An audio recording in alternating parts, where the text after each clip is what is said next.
ಬಹುಚರ್ಚಿತ greater Mysuru ಮಹಾನಗರ ಪಾಲಿಕೆ ರಚನೆಗೆ ರಾಜ್ಯ ಸಚಿವ ಸಂಪುಟ ಸಭೆಯಲ್ಲಿ ಅನುಮತಿ ನೀಡಲಾಗಿದ್ದು, ತವರು ಜಿಲ್ಲೆ ಮೈಸೂರಿಗೆ ಈಗ ಬೆಂಗಳೂರು ಮಾದರಿ ಬಂಪರ್ ಬಹುಮಾನ ನೀಡುವುದಕ್ಕೆ ಮುಖ್ಯಮಂತ್ರಿ ಸಿದ್ದರಾಮಯ್ಯ ಮುಂದಾಗಿದ್ದಾರೆ. ಮೈಸೂರು ಮಹಾನಗರ ಪಾಲಿಕೆ ವ್ಯಾಪ್ತಿಗೆ ಇನ್ನಷ್ಟು ಗ್ರಾಮಗಳನ್ನು ಸೇರಿಸಿ ಮೈಸೂರು ಗ್ರೇಡ್ 1 ಮಹಾನಗರ ಪಾಲಿಕೆಯನ್ನಾಗಿ ಪರಿವರ್ತಿಸುವುದಕ್ಕೆ ಈ ಸಭೆಯಲ್ಲಿ ಒಪ್ಪಿಗೆ ನೀಡಲಾಗಿದೆ.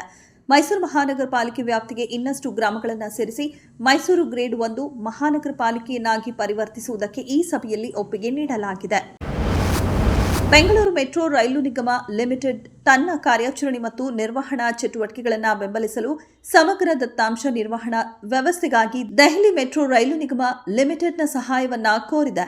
ಬಿಎಂಆರ್ಸಿಎಲ್ಗೆ ಐಡಿಎಂಎಸ್ ಪೂರೈಕೆ, ಸ್ಥಾಪನೆ, ಪರೀಕ್ಷೆ ಮತ್ತು ಕಾರ್ಯಾರಂಭಕ್ಕಾಗಿ ಡಿಎಂಆರ್ಸಿ ಇತ್ತೀಚೆಗೆ ಟೆಂಡರ್ ಕರೆದಿದೆ. ಟೆಂಡರ್ ಸಲ್ಲಿಕೆಗೆ ಕೊನೆಯ ದಿನಾಂಕ ನವೆಂಬರ್ 28 ಆಗಿದ್ದು, ಡಿಸೆಂಬರ್ 1ರಂದು ಟೆಂಡರ್ ತೆರೆಯಲಾಗುತ್ತದೆ. ಕರ್ನಾಟಕದ ಕುರ್ಚಿ ಕದನ ನಿಲ್ಲುವ ಲಕ್ಷಣ ಸದ್ಯಕ್ಕಂತೂ ಕಾಣುತ್ತಿಲ್ಲ. ಸಿಎಂ ಡಿಸಿಎಂ ನಡುವಿನ ಅಧಿಕಾರ ಕದನದ ನಡುವೆ ನಾಯಕತ್ವ ಬದಲಾವಣೆಯ ಕುರಿತು ಯಾವುದೇ ಚರ್ಚೆಗಳ ಬಗ್ಗೆ ಇರುವ ಊಹಾಪೋಹೆಗಳನ್ನು ಉಪಮುಖ್ಯಮಂತ್ರಿ ಡಿಕೆ ಶಿವಕುಮಾರ್ ತಿರಸ್ಕರಿಸಿದ್ದಾರೆ. ಮುಖ್ಯಮಂತ್ರಿ ಸ್ಥಾನದ ಬಗ್ಗೆ ಹಿರಿಯ ಕಾಂಗ್ರೆಸ್ ನಾಯಕರೊಂದಿಗೆ ಮಾತನಾಡಿಲ್ಲ, ಅಲ್ಲದೆ ಅದಕ್ಕಾಗಿ ನಾನು ಆತುರದಲ್ಲಿಲ್ಲ ಎಂದು ಸ್ಪಷ್ಟಪಡಿಸಿದ್ದಾರೆ.